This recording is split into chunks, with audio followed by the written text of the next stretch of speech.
Good morning friends. வெள்ளிக்கிழமை காலையில் மங்களகரமாக வேலை ஸ்டார்ட் பண்ண ஆரம்பித்தாச்சுங்க.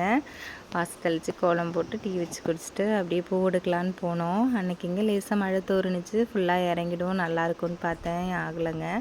அப்படியே சாதம் வச்சுட்டு அதே அடுப்பில் பருப்பு வேக போட்டு சாம்பார் வச்சிடலாம் காலையே அப்படின்னு ரெடி பண்ணால், இந்த பருப்புக்கு என் மேலே என்ன கோவம்னு தெரியலங்க. பருப்பு வேகவே இல்லை. நானும் விறகடுப்பில் வச்சு எரித்து பார்த்துட்டு அதுக்கப்புறமா குக்கரில் 10 விசில் வச்சு பருப்பு வேக வச்சு ஒரு வழியாக சாம்பாரோடு போராடி அப்படியே வெண்டைக்காய் பொரியலையுமே செஞ்சுட்டு அவங்க பாப்பாவை ஸ்கூல் அனுப்பியாச்சு. ஒரு நாளைக்கு நல்லா ஸ்கூல் போவாள், ஒரு நாளைக்கு எனக்கு போக பிடிக்கல. ஸ்கூலில் ஏதாவது ஹோம்ஒர்க் கொடுத்துட்டாலோ இல்லை நீ படிக்கலை அப்படின்னு சொல்லிட்டாலோ ஸ்கூல் போக பிடிக்காதுங்க. ஒரே பிடிவாதம் பண்ணி கஷ்டப்பட்டு தான் அனுப்பணும். உங்கள் வீட்டு பசங்க எப்படின்னு சொல்லுங்கள். அதுக்கப்புறம் சின்ன பாப்பா தூங்குனாங்க. அவங்க தூங்குற கேப்பில் இந்த வீட்டு வேலையை செஞ்சு வைக்கலாமே அப்படின்னு சொல்லிட்டு வாசல்லாம் கழுவிட்டு வீடுமே கழுவிட்டு அடுப்பில் மஞ்சள் குங்குமம் வச்சா பார்க்க அழகாக இருக்குங்க. இந்த வேலையை தான் பார்த்துட்டு வீட்டில் இருந்த பாத்திரம்லாம் வெளில தூக்கி போட்டிருந்தேன். அதையுமே கழுவி வச்சுட்டேன். அவ்வளோதாங்க. அதுக்கப்புறம் பாப்பா எழும்ப ஆரம்பிச்சிட்டா. அப்புறம் அவள் கூடயே விளையாடிட்டு இருந்துட்டு ஈவினிங் 3 மணிக்கு மேலே ஆடு மாடெல்லாம் கட்டுத்தறியில் இருக்காதுங்க. எங்களை வெளில கூட்டிகிட்டு போகலையேன்னு சொல்லி ஒரே சவுண்டு போட ஆரம்பிச்சிடும். சரின்ட்டு அப்புறம் பிடிச்சிட்டு போய் ஆடு மாடெல்லாம் கட்டியாச்சு.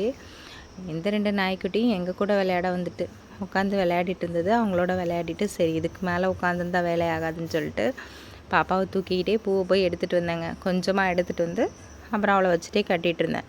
நான் ஒரு பக்கம் பூ கட்ட, அவள் ஒரு பக்கம் கட்டுறாங்க. எனக்கெல்லாம் பூ கட்டவே தெரியாதுங்க.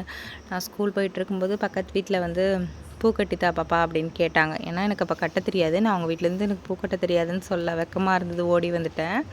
அப்புறம் மறுநாள் அந்த பக்கத்து வீட்டில் உள்ளவங்களே எனக்கு பூக்கட்டை கற்றுக் கொடுத்தாங்கங்க.